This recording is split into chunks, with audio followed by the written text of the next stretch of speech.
Good morning, Ian Crouch with your 8:30 Hunter News update. Hot on the heels of the federal government announcing funding from a permanent dredge for Swansea Channel, the state government has committed additional funding to operate the equipment. The extra $6 million will allow New South Wales Maritime to operate and maintain the equipment, along with the sand transfer infrastructure once they are built. Commodore of the Lake Macquarie Yacht Club, Jeff Edmonds, says for too long, yachties from other parts of the state have bypassed the lake because they feared they wouldn't get back out. People were saying, they're just not game to come into the lake because they might get caught or they'll get stuck, they won't get in. So we've got to get the word out to all of the other cruisers up and down the coast that the lake's open for business and you can be safe and sure that you'll be able to get in and out without any issue. Police are yet to formally identify a motorcyclist whose body was found beside the Pacific Highway at Nabiac. A passing cyclist noticed the man's body on Saturday morning, about 4 metres from the roadway and a motorbike nearby. It's thought the man may have crashed up to 48 hours before his body was found. A post-mortem examination is underway. However, police believe the body is that of a man in his 40s who is from the Hunter region. All soldiers who've been killed at war will be commemorated at a Remembrance Day service happening in Civic Park this morning. The day is being commemorated in all Allied countries from World War I, including New Zealand, Canada and the United States. Newcastle RSL President Ken Fail says the service will be starting at 11. There will be a flyover from the RAF.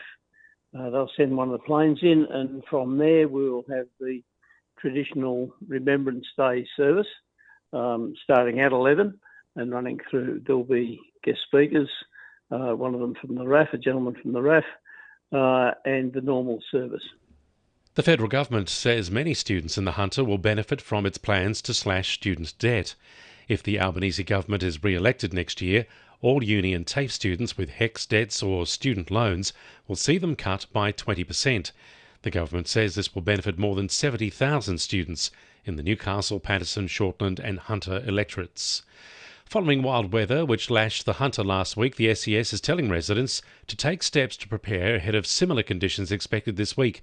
More than 2,000 properties were without power in Newcastle for more than an hour on Thursday. SES Northern Zone Commander Andrew Cribb says there are ways residents can protect themselves. Our big one is don't drive through floodwaters. So the flash flooding that occurs from these events is a significant risk, and we want people to stay out of there. They can prepare their homes, so ensuring that all loose items in backyards are tied down. We don't want your trampoline ending up in your roof. The West Group has lodged plans to build 125 independent living units and a 5-storey aged care facility at its Mayfield site. A scoping report for the revised state significant development has been lodged with the New South Wales Planning Department. It says the Newcastle Knights Centre of Excellence at Broadmeadow has paved the way for the site, particularly the sports field, to be developed. The original larger development was knocked back in 2019. 2NURFM Sport. The Jets A-League women's season continues to falter after a disappointing 3-2 loss to the Glory in Perth. A mistake from midfielder Libby Copus-Brown while playing out from the back saw Perth take the lead in the first minute of the game. Keeper Danielle Krasaniak saw red midway through the second half for a deliberate handball outside her penalty area, meaning she's likely to miss her side's next match. Elsewhere, the Jets men's side were thumped 4-1 by the Wanderers on Friday. Coach Rob Stanton says next week's international break couldn't come at a worse time. When you lose a game, you want to play straight away because that's the best way to get over it. The Knights trio, Tamika Upton, Yasmin Clydesdale and Olivia Higgins, were key tools in helping the Gillaroos beat the Kiwi Ferns 24-4 and claim the Pacific Cup.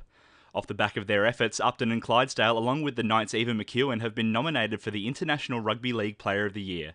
And Stockton and Wallsend will face off in the final of the Tom Locker Cup next weekend. That's sport. I'm Will McGrath. And the winning numbers in Weekend Lotto are 5, 6, 30, 37, 39 and 43, and the supplementaries are 17 and 45. And now you're up to date with the latest 2NURFM Hunter News.